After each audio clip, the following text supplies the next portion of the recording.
Later this afternoon. Yeah, Congressman Bilbray is joining us this morning on this Memorial Day, talking about a variety of things, but obviously, Brian, this is taking the headline this morning. Good morning to you. Good morning. And happy Memorial Day to you. Your tie has the Constitution on it, I see. Yes, kind of reminds us what it's all about, and I think Memorial Day, we got to remember that our armed services were fighting to preserve the rule of law as we know it in this country, and the Constitution obviously is that reminder. Yes. And now that North Korea is obviously rattling cages around the world, we hope that we don't have to call our military in to take care of these guys, but what do you think's happening over there? Is he just getting our attention? Does he need attention? What's happening? Dan, this is a classic example, if not extreme example, of saddle rattling. Last week, they fired off the missiles.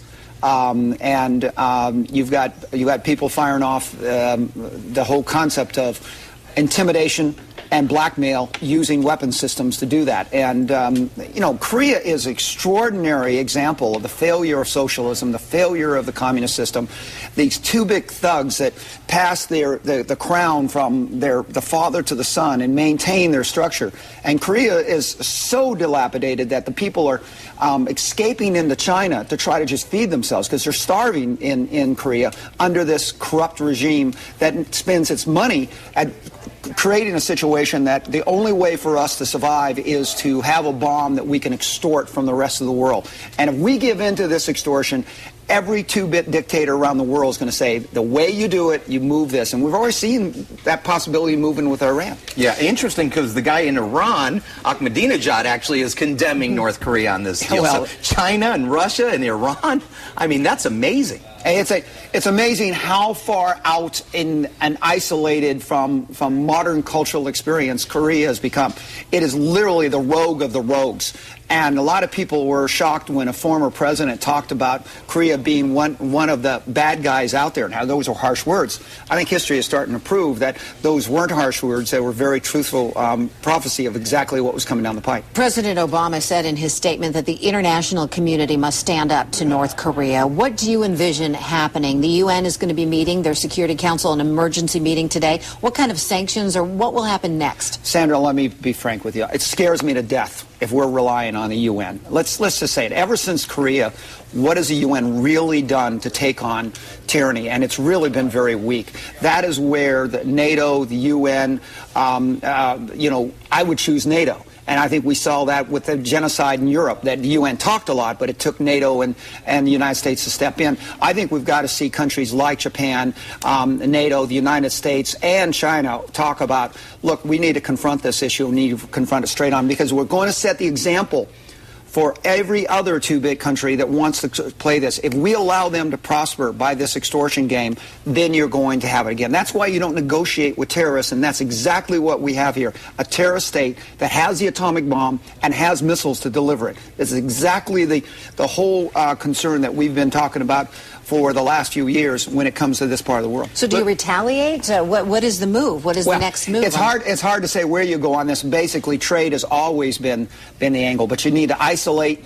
A lot of people say, yeah, but you've got to open up, because if you isolate, they're going to become more militant. The fact is that they're supplying this system through illegal trade. They're doing a whole lot of that other stuff. One thing we got to do is get on the countries that violate the trade barriers. And when the world community says, you won't do this, and then you have all these other countries that say, well, we'll do it a little here and do a little there. That's exactly how Korea has gotten this technology, by slipping it through. They've used all kinds of legal and illegal tactics to do this, and we've got to really talk about, much like we said, if you're a friend of Korea, you're not a friend of the world as we know it in a civilized behavior. And don't think that you can make a buck selling stuff to Korea to be able to perpetrate this problem and then come to us and look us straight face and say you're part of the civilized community. And I just want to say there's a big difference between North Korea and South Korea.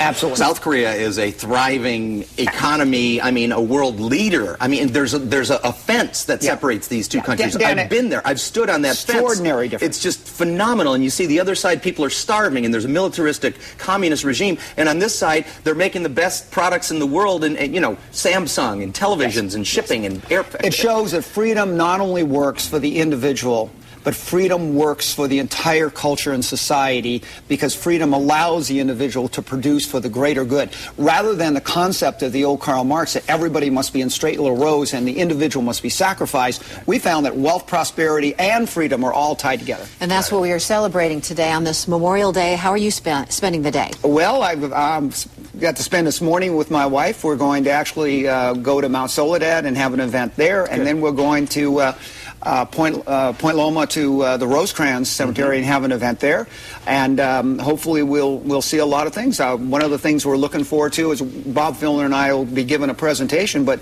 we're looking at going to a 2-year budget cycle for our veterans so that we stop this year-to-year, scrambling to try to find the funds to serve our veterans, and how better to do it than to set an example that we're going to make sure that first and foremost we fulfill our commitments to our veterans. That's the best way we can honor those who've fallen, by serving those who have come home. Listen, with all that money being handed out in Washington, I think the veterans deserve a few bucks. Well, I think that's the one place you find Republicans and Democrats agreeing on. You're right about that. Congressman, thank you for stopping by. Appreciate your Anytime. time. Happy Memorial Day. Yes.